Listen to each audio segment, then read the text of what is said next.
From San Diego, California, this is a One Extraordinary Marriage show, where being busy is overdone, romancing is fun, and scheduling sex has taken the guesswork out of wondering when you're going to get some. I'm Tony DeLorenzo, your co-host, along with my beautiful wife, Elisa. From coast to coast and around the world, thank you for joining us. It's time to talk sex, love, and commitment. Give us a call on the HUG hotline at 858-876-5663 or send us an email to hugs@oneextraordinarymarriage.com. In today's show, we're talking about how fear can cripple your marriage and what you can do to recapture your joy and confidence. And there's an anonymous quote that says, when we invite fear, doubt, or worry to occupy seats in the boardroom of our heart, all kinds of things can wreck the joy of our marriages. And that is very much the truth. That is such That is such a heavy thought. And yet it's one that we know because it's had hold at different times in our marriage. That's why we're doing today's show, right? Because it can seem really heavy when you're in this place of fear. And we're going to talk about recapturing that joy and confidence. But we start each and every One Extraordinary Marriage show with a hug. And for those of you that are brand new to the One Extraordinary Marriage show, we are so excited to have you tuning in and listening. Welcome to the One family. And, this week's hug is sponsored by One Extraordinary Marriages Coaching, and we'll be sharing more about how this resource has helped so many couples around the world achieve their own extraordinary marriage a little bit later in the show. But this hug comes from an email that we recently received, and it comes from a husband who says, I've been listening to the podcast now for about 7 months. Right on. Shortly after finding you, me and the wife of 21 years started listening together. Right on. I love it when couples are listening together. Although we have not completed a challenge yet, expectation, future thinking, that's so good. It has greatly improved our lives. It has allowed us to talk about stuff that in the 21 years of marriage we have not talked about before. Wow. I've also shared the podcast with friends, which in return has brought up some great conversations and supportive situations. Can't wait for every Tuesday for a new episode. Well, we're honored and blessed to have you part of the One family. And like Elisa said, the expectation is not yet. That's all right. It's coming. You guys got it. And we're here to cheer you on. And we can't wait to get your We Did It email. Absolutely. And, this past week, we posted 2 questions on IG stories that deeply resonated with the One family. Sometimes when we put stuff up there on Instagram, we have no idea how you all are going to respond. But these 2 questions really struck a chord. Yeah. And for those of you who don't follow us on Instagram, you can find us at One Extraordinary Marriage there. Honestly, guys, that's where you're going to get the most connection with us at this point. We've used social media for many, many years, and I will say being there in the IG stories, being able to hear from you guys fairly quickly is amazing. So jump on over there, connect with us there. If you have questions or anything, don't hesitate to DM us there as well. Absolutely. And the questions that we posed this week were, what's the biggest doubt you have about your marriage, and or what's your biggest fear? And we had so many responses to this question. It kind of blew Tony's mind because he's like, I don't know. And I said, I bet you the One family is going to respond to this. And you guys did. And what we realized in these responses is that fear is crippling marriages all around the world. And as we started to go through the list, and we're going to share some of them with you today, some of those fears that came up. But I will tell you that because of so much of what we saw, there are going to be multiple shows that are going to come out of asking these 2 questions. Because as we started to look at this, we realized that we need to, let me back up. We've had fear cripple our own marriage. Oh, yeah.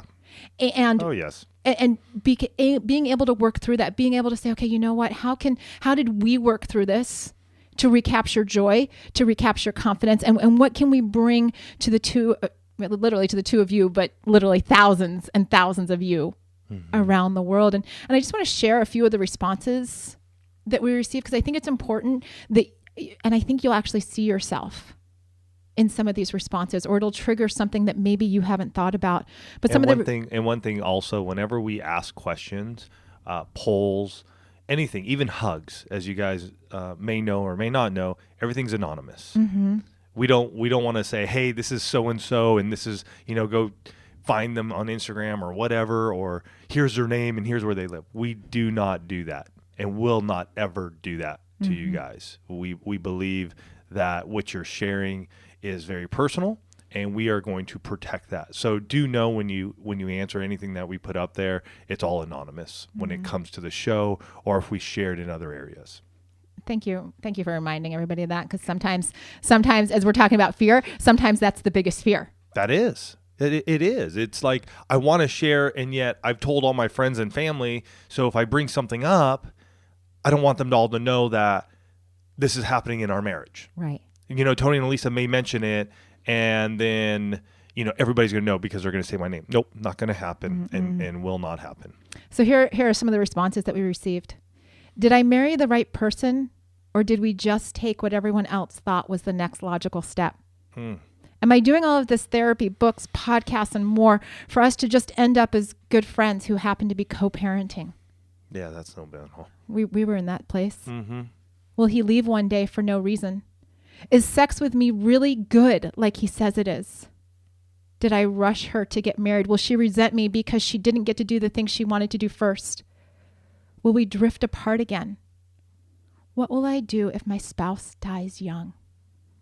And I was surprised with that last one because there were many responses to that. Mm-hmm. And I want to even share, I've had that same feeling. I really have. I remember times in our marriage, earlier on, I should say, where I would be honestly in tears, like in the shower, just thinking about, oh my gosh, what would happen if Elisa were to pass? And just in tears going, what would I do? Mm-hmm. So I know that feeling very well. Well, there was even a season in our marriage where I found it difficult to have sex when we were talking about having kids because that fear gripped me so strongly that it wasn't just leaving Tony if I died young, but what would happen if we actually had children and I died young, and like who would raise my kids? And so I couldn't get out of my head when we were having sex to actually be able to have sex with Tony because I had spun this tale of what was going to happen. And I actually come from a line of people that like live into their 80s and 90s on both sides. So it was completely unfounded. But this fear gripped me. And this list, honestly, you guys, this is just scratching the surface. We probably had, I don't know, somewhere in the vicinity of like 50 responses. And reading through these, I could see so many times where Tony and I had experienced these same fears and this overwhelming feeling of fear. It grips us. And it's one of those words that, on the surface, we all know what it feels like, but I don't know that we all know what it actually means.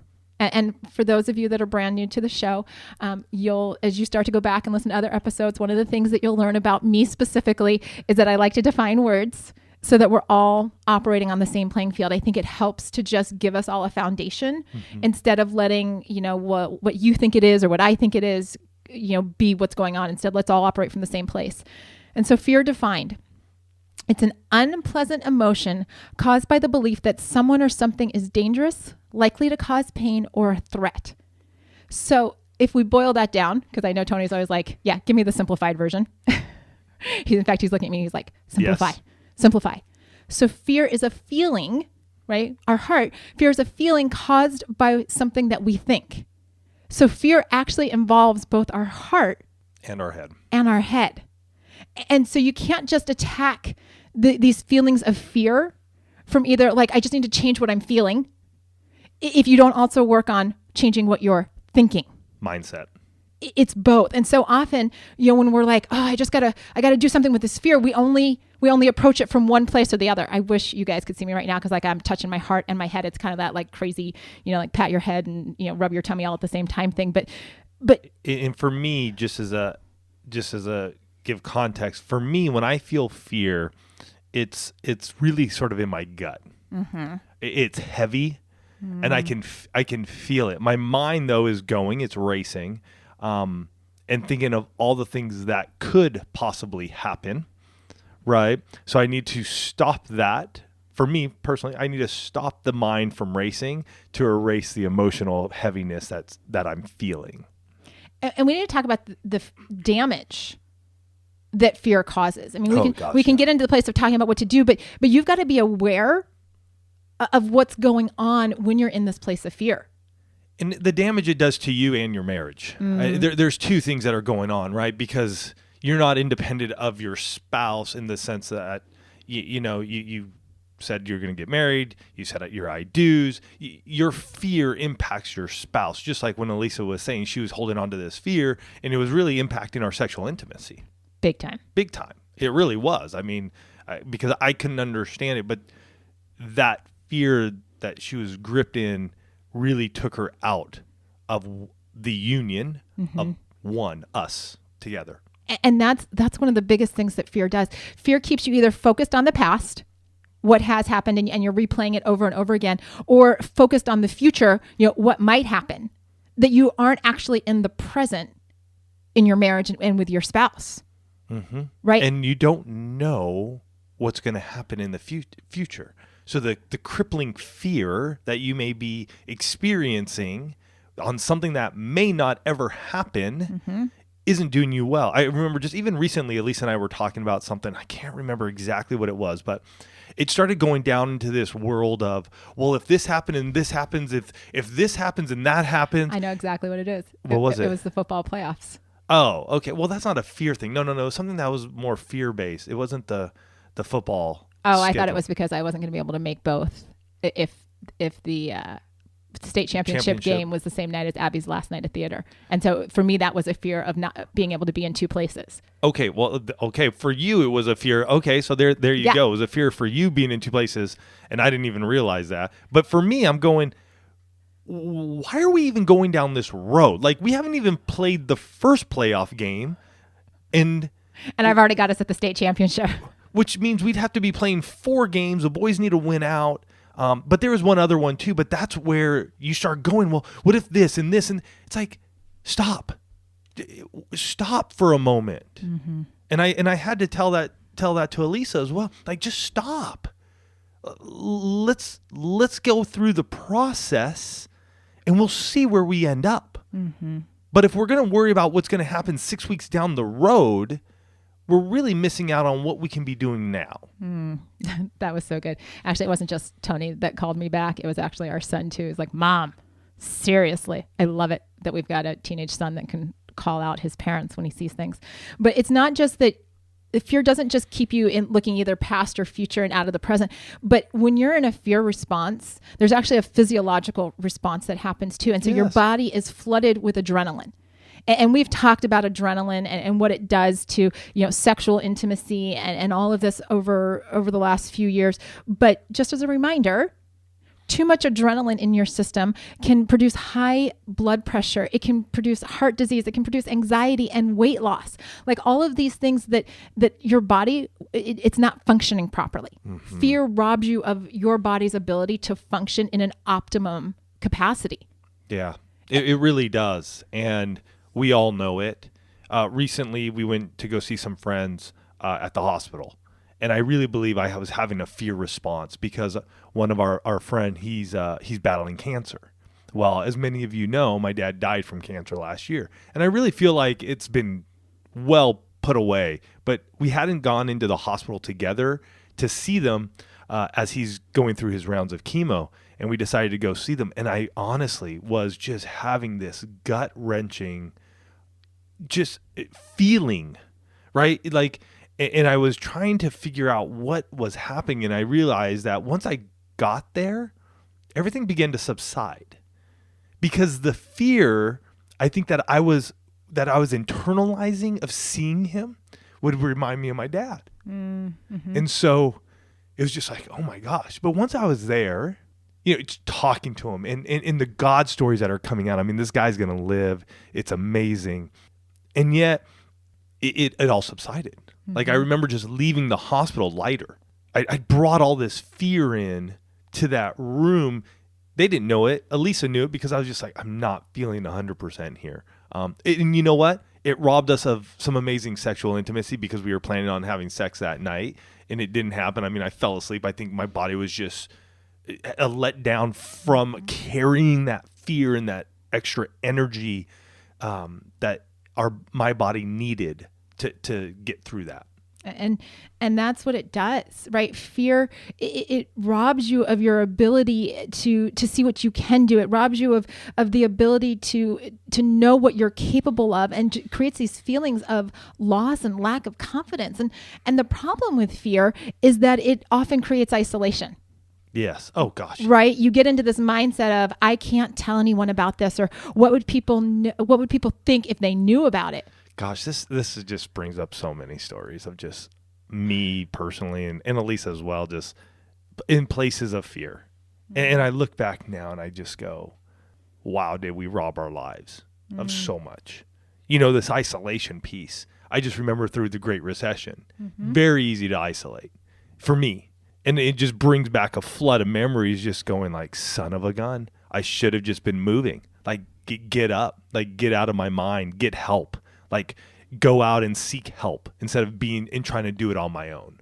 That's the biggest thing here, because isolation is the killer. This idea that we have to deal with this on our own, or that this is so embarrassing that no one else deals with this. This is just us. And we get in this place where we just are in these cycles, these fear cycles. And honestly, guys, if there's no interruption or a different strategy introduced, you're gonna get stuck, like just trying to power through on your own. And you're gonna be like, why are we literally banging our heads against the wall? Why can't we break free of this? And that cycle, that fear cycle, will rob you of the joy of your marriage.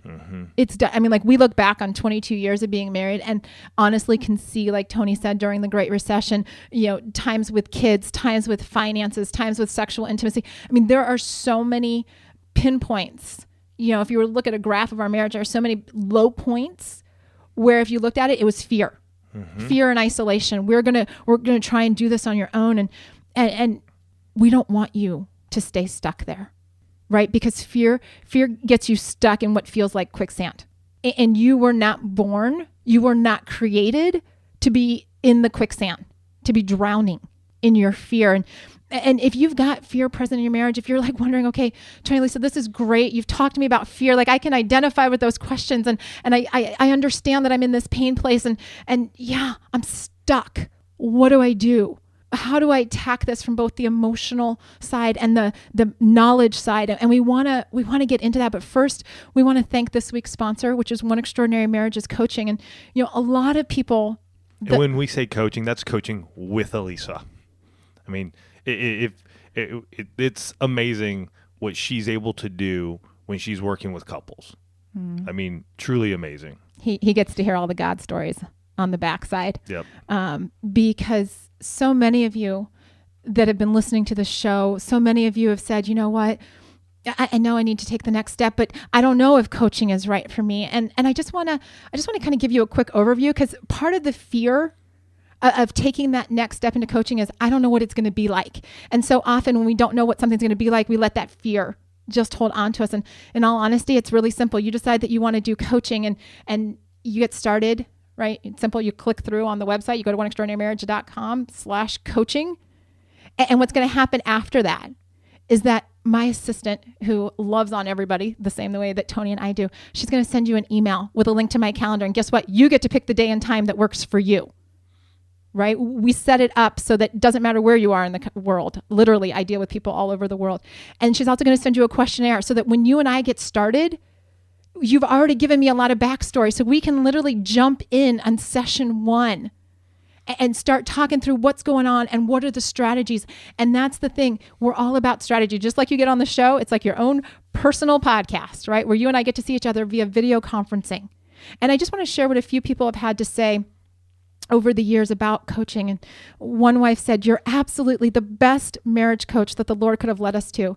You were absolutely correct when we spoke about the forgiveness component that is keeping us from moving forward." Another person said, "You will never know what your insights and your words have done to change the way that I see myself and my marriage."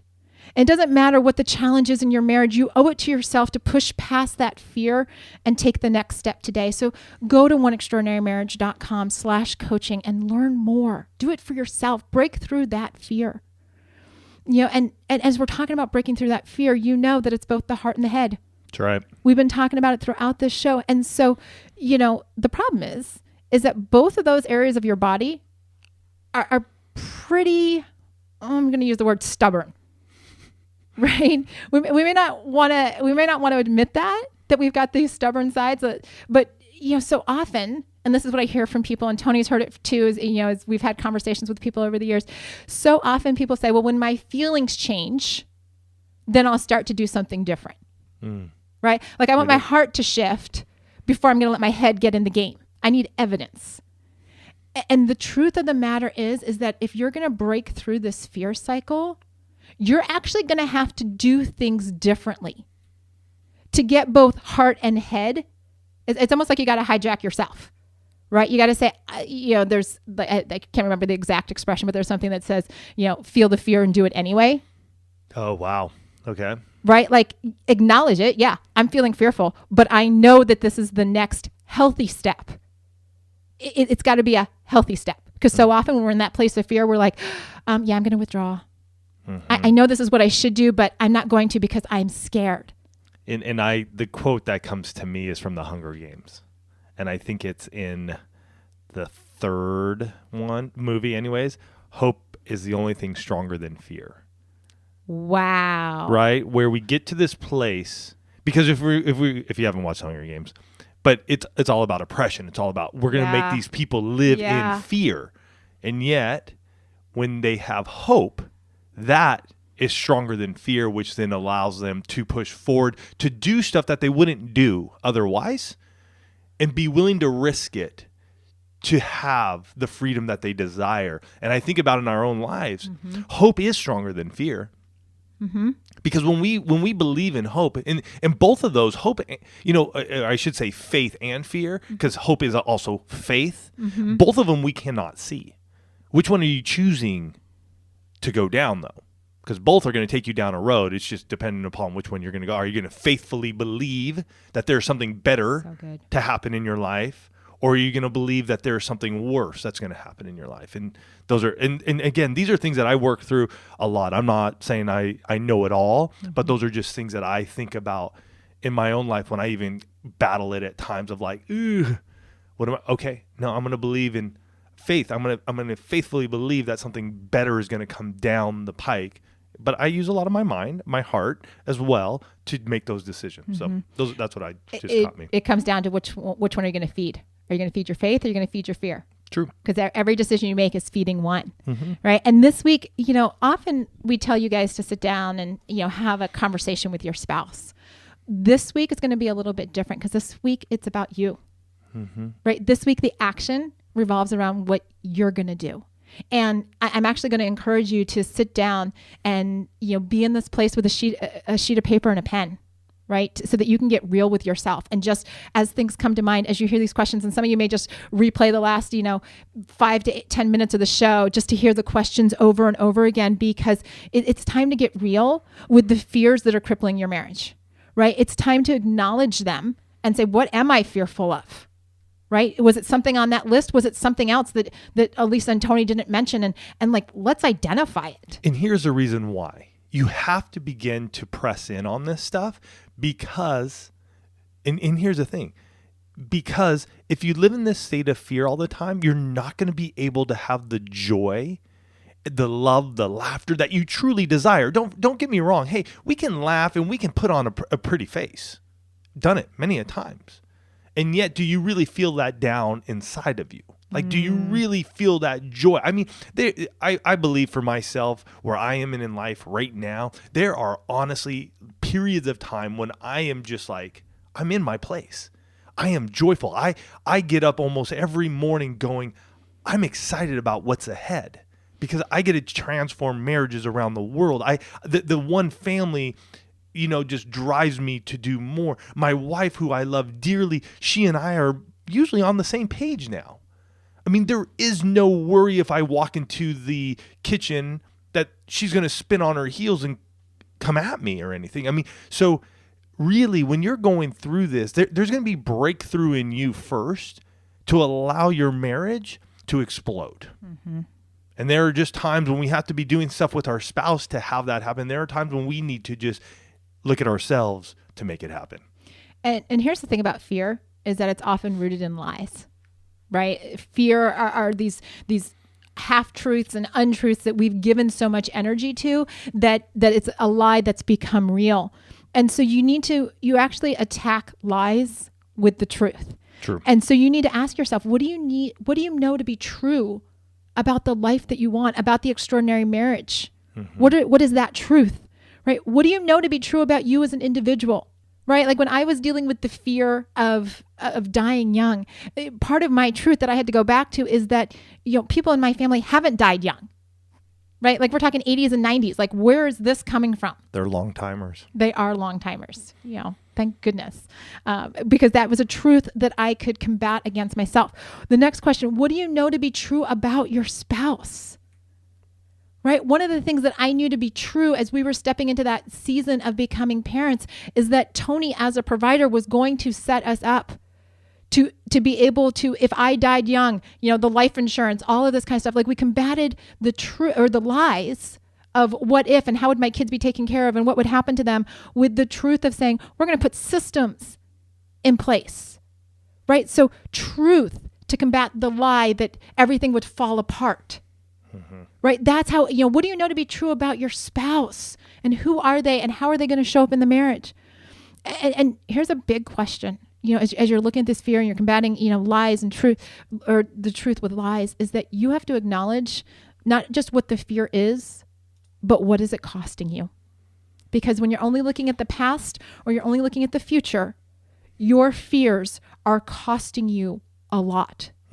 They're costing you intimacy with your spouse. They're costing you joy in the present. They're costing you physical ailments, right? What is holding on to this costing you? And be real. And the fear of what is the fear costing you? In all honesty, we've done shows on stress. Fear increases your stress. I mean, we've heard it from many, many people that they've gone into the hospital. No, what's wrong? Have no clue. It's stress induced. It's fear induced. No doctor's going to fix you because your body is pretty darn amazing and it's trying to save itself from you.